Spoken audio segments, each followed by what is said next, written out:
So what I'll start with is some of the cases that happened during the last taxation year. And we'll just highlight some of the key issues and implications.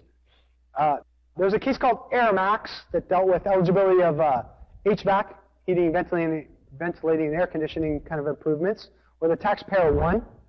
And it was an informal appeal procedure. So we're going to talk a little bit more about the informal appeal procedures, proposed changes to it, and how that strategy may be an interesting method to use in lieu of or in combination with the CRA objection process. So where one might benefit or the other. We'll then talk about a bunch of cases where the taxpayer lost and what the implications are there. But I think each of them, even though the taxpayer lost, have serious implications or need implications on how not to fall into those traps. So the first of those is the case called Airmax. What happened is during the 2007 taxation year, the company designed a diffuser to use in residential heating and air conditioning. The minister CRA accepted that work, but then in future years to reduce noise levels, they took new tests on the flexible duct to move the heating source, redesigned the ducting with various experiments that they talked about, size, number of position of the holes, and other variables to make it work. And then they also updated the furnace itself.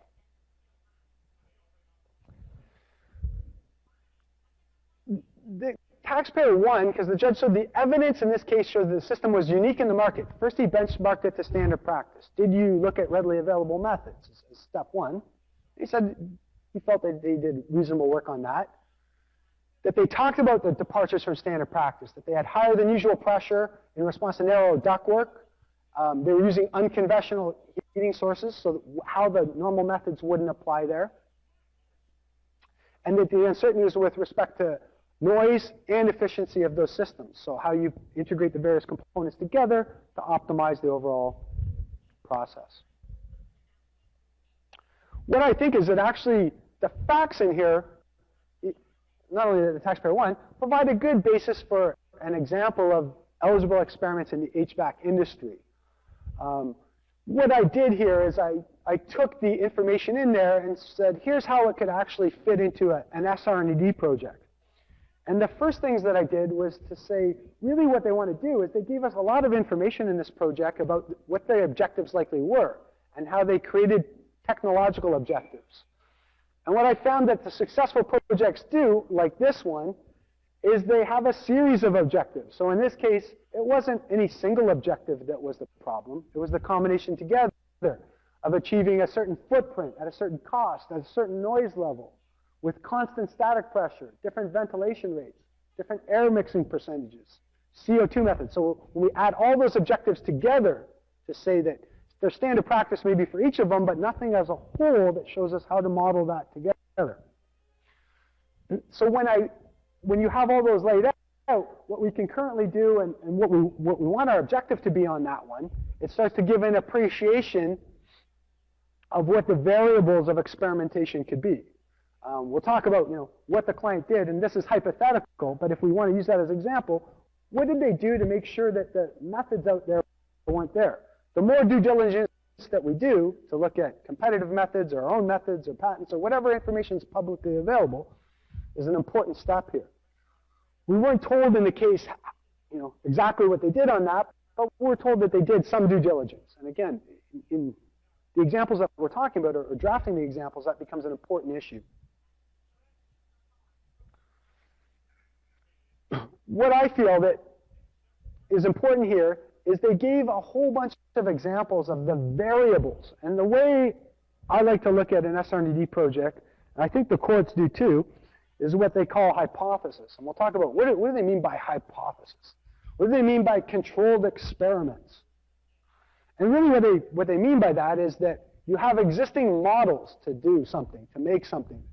And every model is usually some kind of mathematical algorithm. I don't care if it's a medical model or it's an engineering model. It's got factors X, Y, and Z and whatnot, and they have different weightings. And if we can show that the combination of those variables go beyond standard practice, that's really the information that the courts need to determine whether or not the technological uncertainty was present. Now,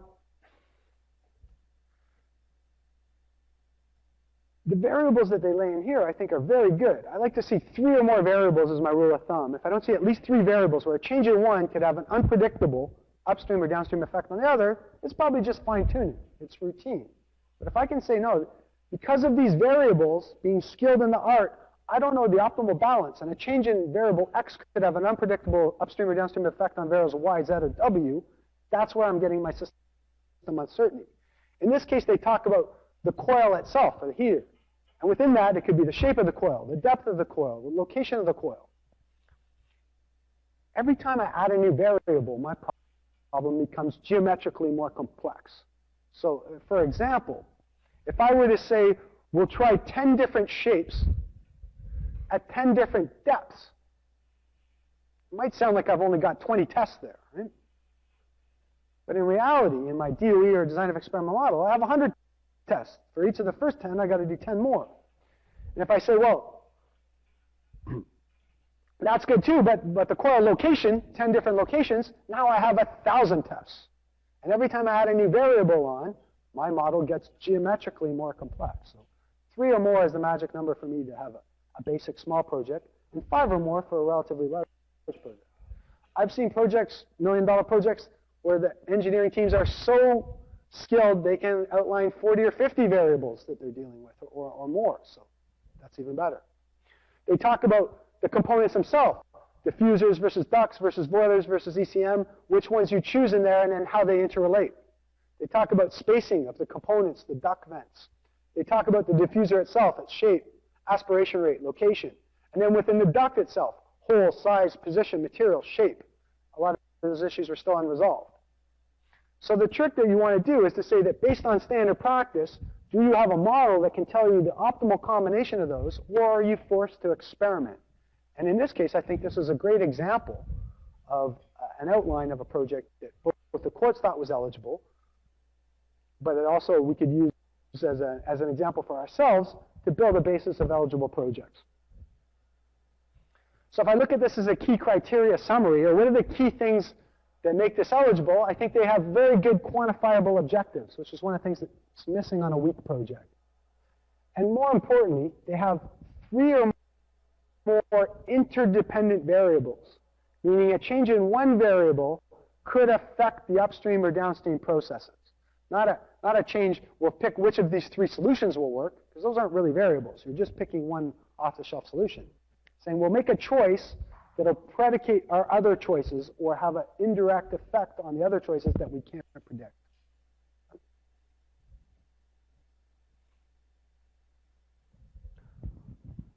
Now, yes?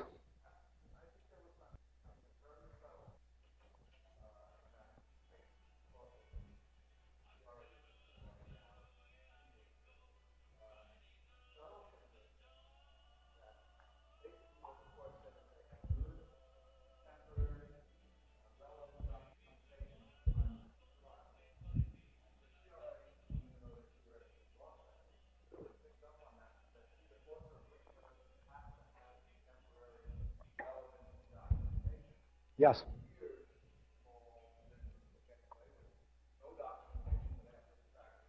I would agree that documentation has become a really prevalent issue in the last year or two. And we'll actually discuss that as we go through. That's going to be a reiterant theme.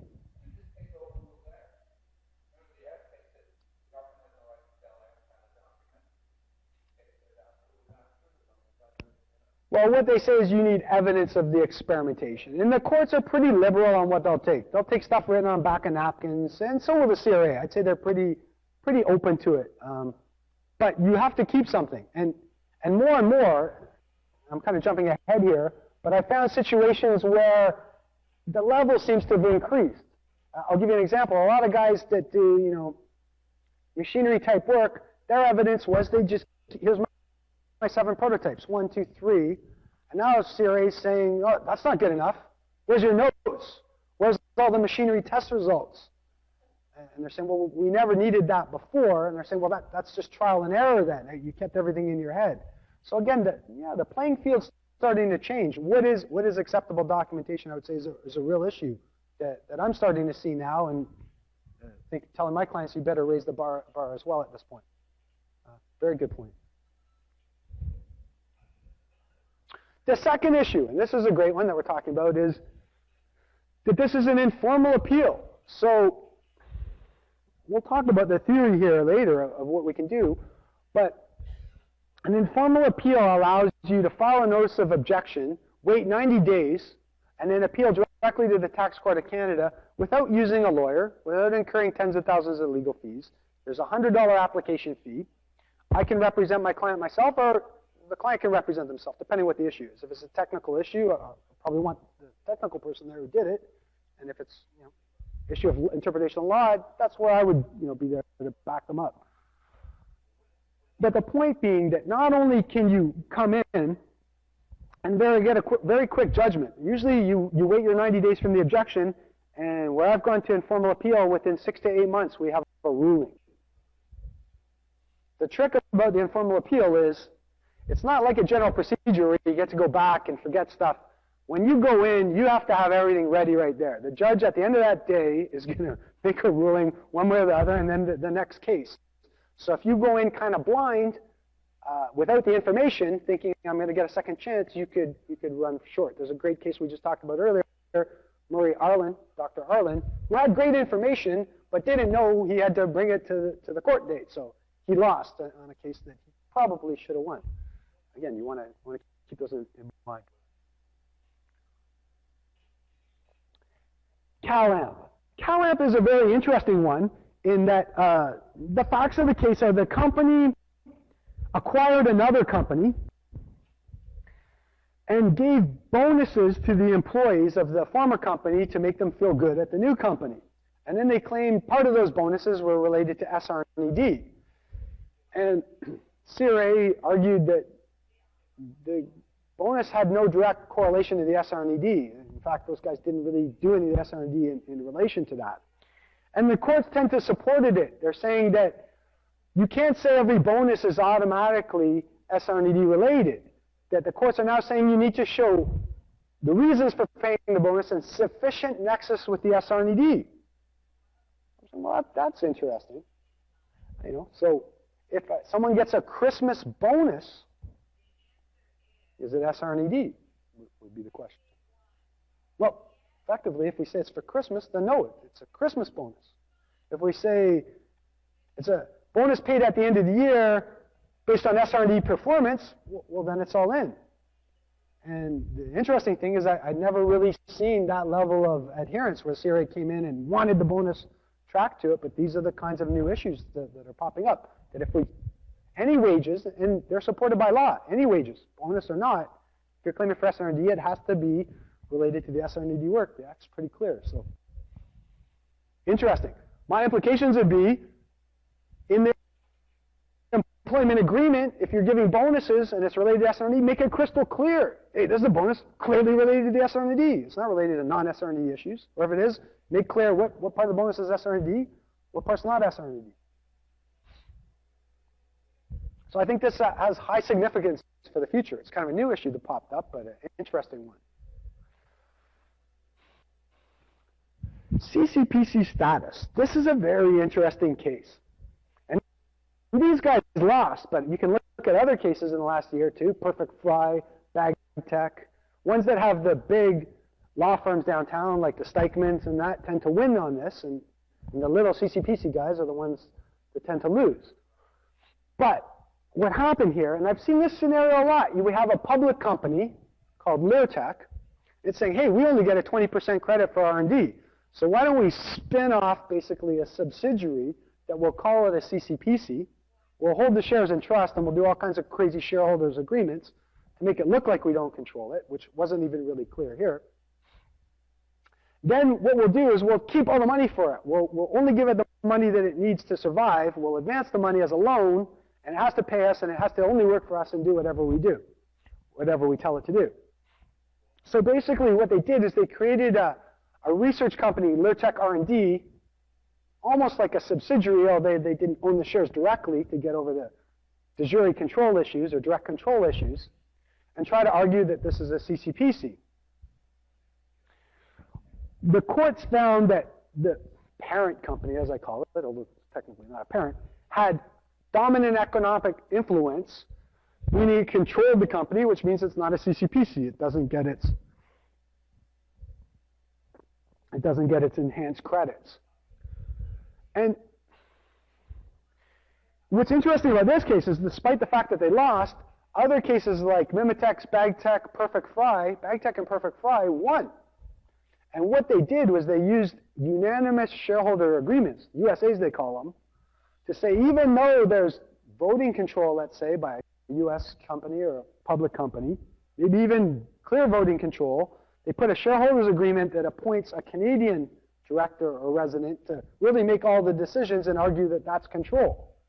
And it's not really clear the way that works. There's cases where they win. If you've got high power law attorneys, you seem to win. And if you don't, you're going to lose. So there's obviously intricacies to the argument.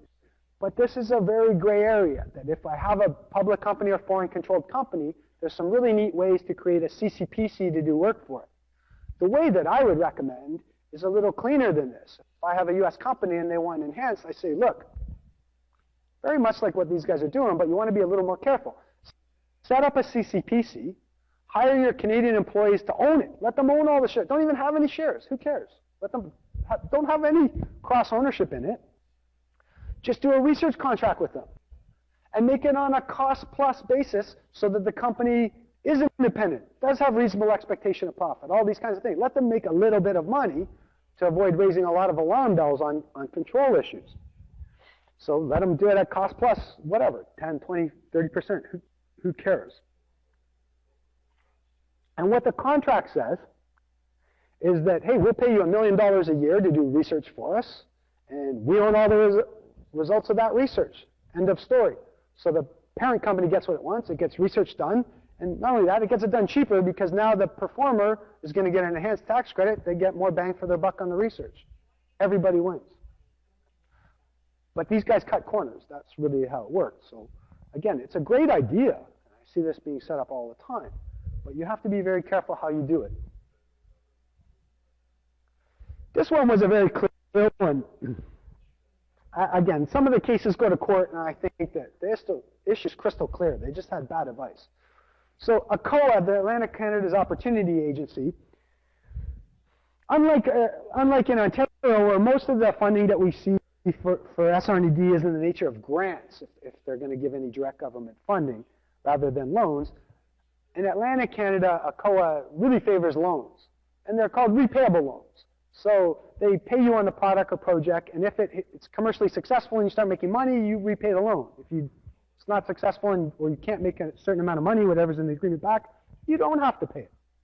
So it's called a potentially forgivable loan, and they tried to argue, well, that's not government assistance. Now, the problem with that is the Act's crystal clear. Government assistance, right when you go in the Act, 127 sub 9, says any assistance from the government, whether as a grant, subsidy, forgivable loan, etc. So these guys were caught. I mean, that was one of the ones that wasn't even worth going to court. It was just a waste of everyone's time.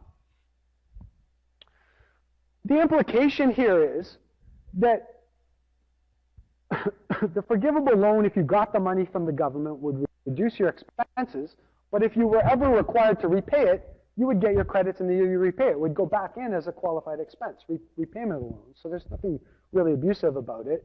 It makes a lot of sense. The government says, if we already paid for the money, you can't get the credits. If you have to repay us, then we'll give you your credits on that portion cost that you incurred.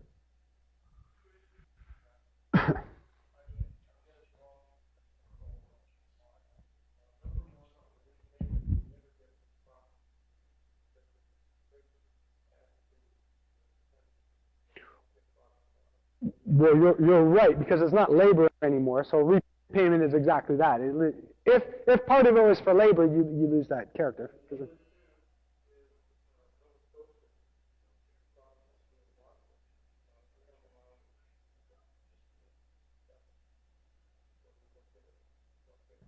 I was unaware of that, so there may be additional provincial implications in Atlantic Canada from what I'm hearing if you deal with that. But that would be a provincial legislation issue, I guess, then. Nova Scotia Income Tax Act. All right?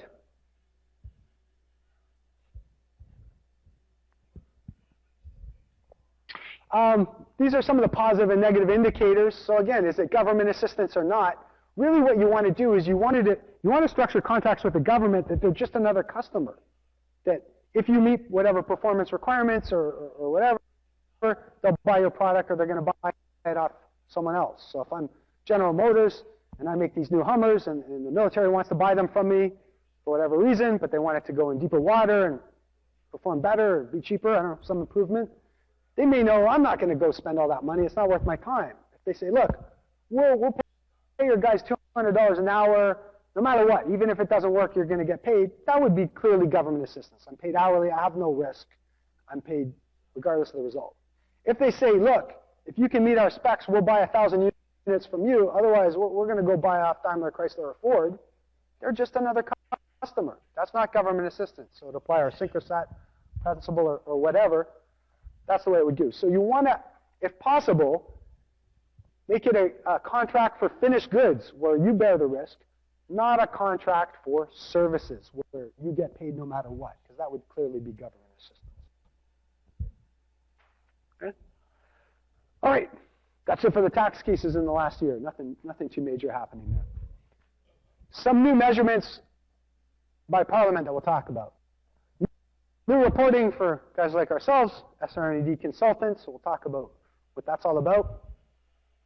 Tax Court of Canada informal appeal levels are going to basically double. We'll talk about formal versus informal appeal strategies, and what if I get in a dispute? What are all my options in here? And when should I use one versus the other? And then we'll talk about the status of the current legislation, what's coming through, what's actually law right now that we have to follow, and what are just recommendations that we should follow but don't have to because it's not law yet. Okay, SR&ED preparer fees.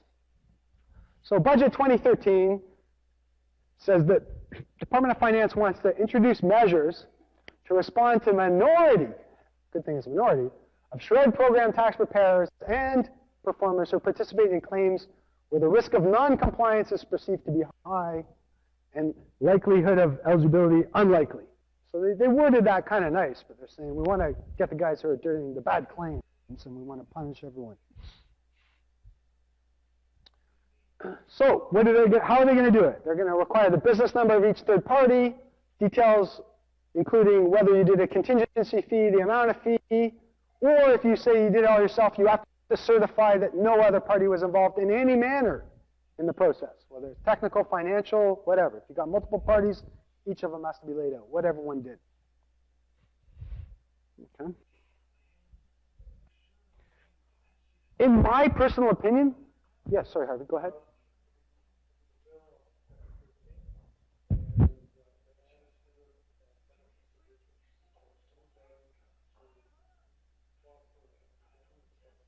It's a $1,000 penalty, right? Per offense.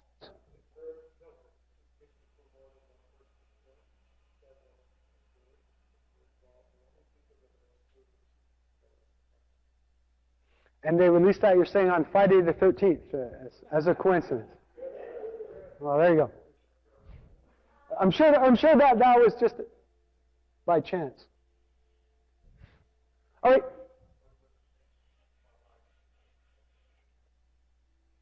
Yeah, basically they're saying that on Friday the 13th they released provisions that we're going to talk about what the penalties are, that there's a $1,000 penalty per offense. Which, is that significant? Could be. I'm saying I've expected this to come. I don't think it's significant at all. I think it's great that the CRA is doing it because if we remember about 2 years ago, maybe 3 now, we were responding to the Globe and Mail publishing articles that say 1/3 of all SR&ED funding by the government is going to people like ourselves rather than the performer. That everyone's paying a 35% contingency fee on their SR&ED work, which was ridiculous. I mean, right away the big 4 firms came out together and voluntarily said that their total revenues, and the big 4 represent probably a large portion of the big claimants, their total revenues for SR&ED in that year were $110 million. So if we can say that they're maybe half of the total, there's no way that we're talking $2 billion in fees going to consultants. That was really really bad journalism as far as I'm concerned. And the fact that the Globe and Mail would publish an article like that, that's completely got no basis, is really just a rumor, created a lot of problems for CRA and people in Parliament who the average consumer doesn't know. They believe, hey, the Globe and Mail wrote it, must be true. They don't think that the Globe and Mail will publish an outright falsification or a lie. So I'm saying this is a great natural response to that. How do we assert that that's not true? Well, I was in a meeting, an online meeting with what they call stakeholders. So CRA had us, and maybe 20 guys like me, large performers of SR&ED, and they asked right there, would any of you volunteer how much you charge? It was silence on the line. I said, well, I can post what our typical starting fee is, but even with us, it changes. So nobody would volunteer that information. During that meeting, they didn't volunteer. And I guess what they're saying is to answer the charges against them, or the allegations that the fees are so high and the money's not being used properly, this is probably the best response. That if they collect the information and say, no, now we've collected the information and only this amount of fees are going to the preparers rather than what the Globe and Mail rumored, then the problem can go away. So I don't really see anything too abusive about it. I actually see it as a positive measure. Yes.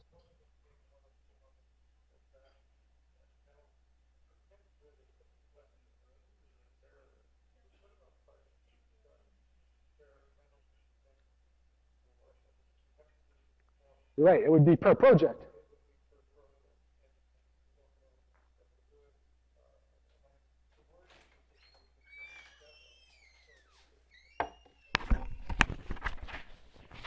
Right. So if you have 18 projects and they argue you helped write those projects and you argue no, it was done by an employee of the company, that could be $18,000 of fines is what you're saying. No. Interesting. It's going to be a fun year coming up. Yes.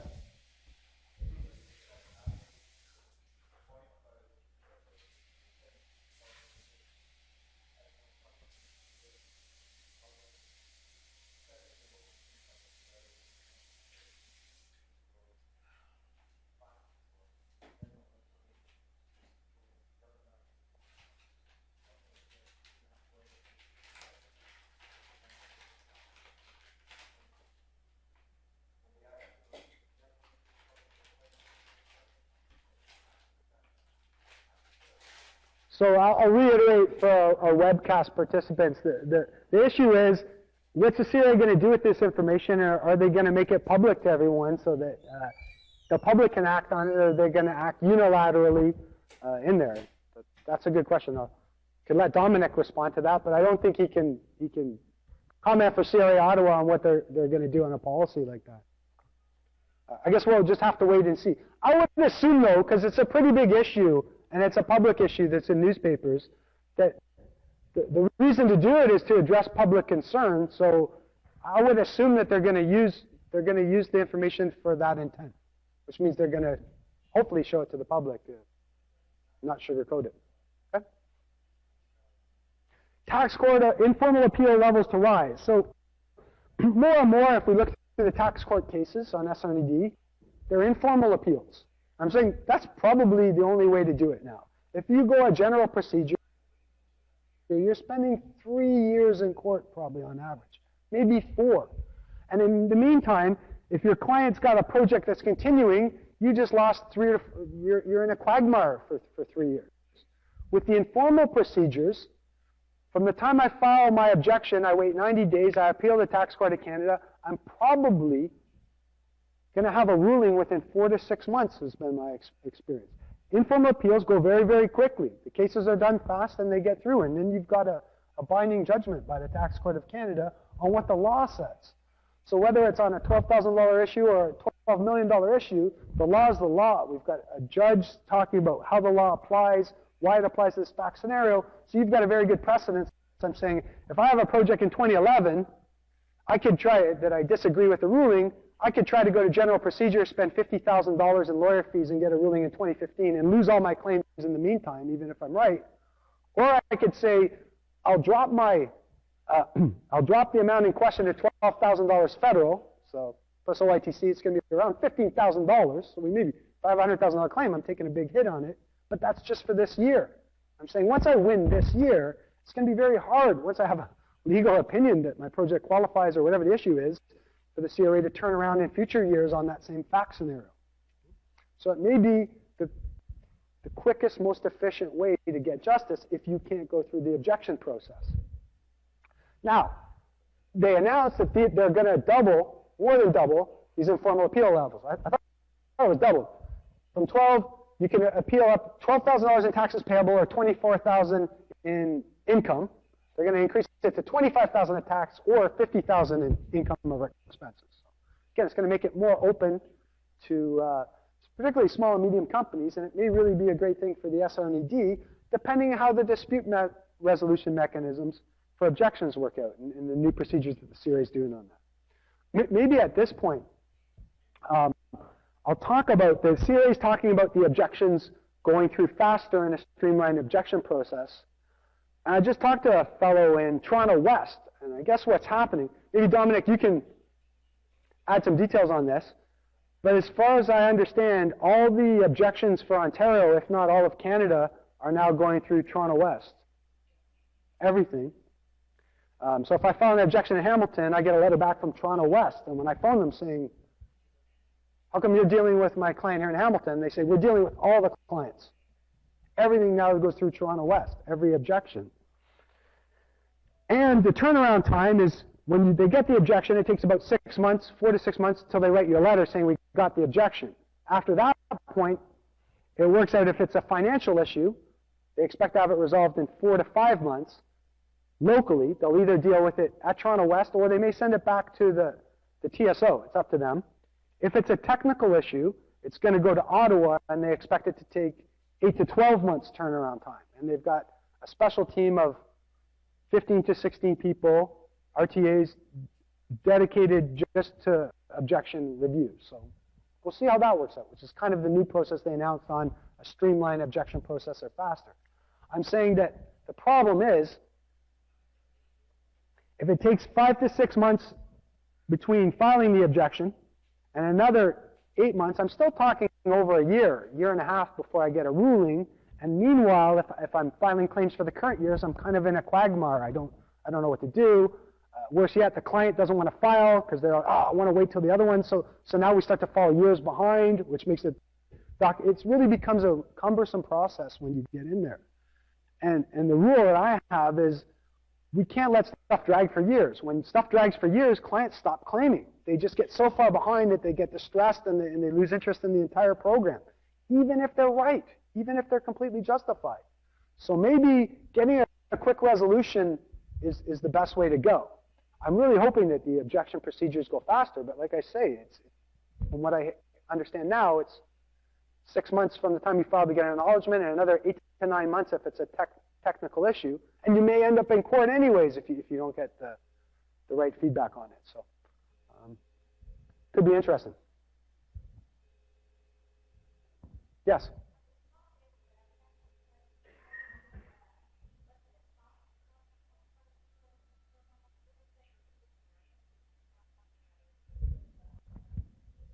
Wow, you led right into my next slide here. Thank you. So I'm going to talk about the objection process as a whole and how the informal appeal process could fit into that. So the way I would recommend it is the first thing that happens is if the CRA's got a problem with your claim or they want to adjust it, they're going to write what we call a 30-day letter. Here's what you claimed. Here's what we think you deserve. Here's the difference. You got 30 days to convince us otherwise. That's the part where you really want to turn on the afterburners and deal with it there. If you can settle at that level, that's the easiest and the best. And most of the time you can. I mean, I'm finding CRA reviewers, most of them very, very reasonable. There's the odd ones that maybe are less reasonable, and in which case you can say, well, I've given everything. I just can't convince this person no matter what. They're not open to my reasoning, or I'm not open to theirs, or whatever the case may be. So in certain districts, certain TSOs, you can ask for a second admin review.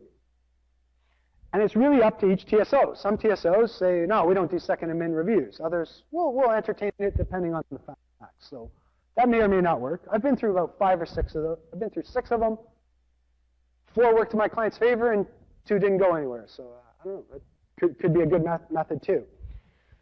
Whether you do this or not, you still have the right to file an objection. Now, typically, an objection has to be filed within 90 days of receiving the notice of assessment. So, you know, you want to get that before the Second Amendment review, or your clock starts tipping here. You can get an extension for up to a year after to file an objection if you have good reasons. Like, hey, I thought I was going to get a Second Amendment review, but it got denied. That might be a good reason why they would grant you an extension on your objection.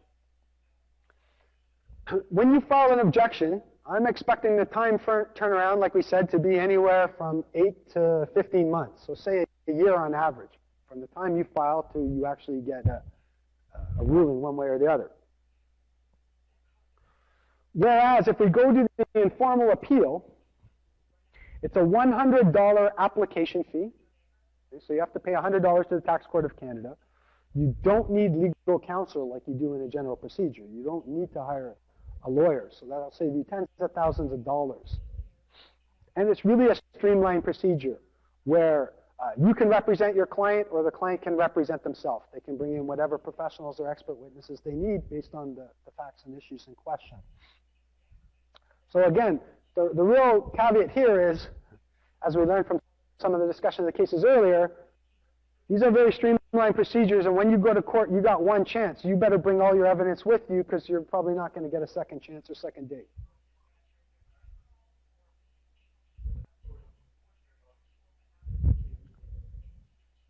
Yeah, and if you lose, you could get costs awarded against you, although the costs are really not onerous. It's not really like the full legal cost. It's probably a third of what you would expect them to be. Well, you're right. That's an issue on going to court either way. If you go the general procedure, it's the same deal. There's no limits now, so we don't have the limits anymore.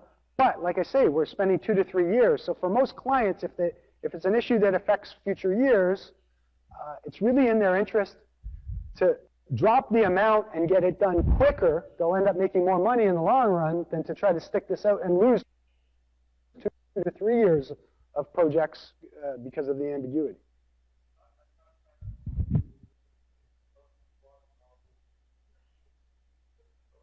Right. When I say 2 to 3 years, I'm saying if it's clear, cut, and dry issue. It actually, if you look at the process, it goes very quickly. I don't know if I have it on the next slide or not. I didn't. If we look at the process, it goes very quickly up to what they call the discovery stage, the 6th stage of the process. And that's where you sit for a year, 2, 3, 4. It really depends. At that point, it can drag on forever.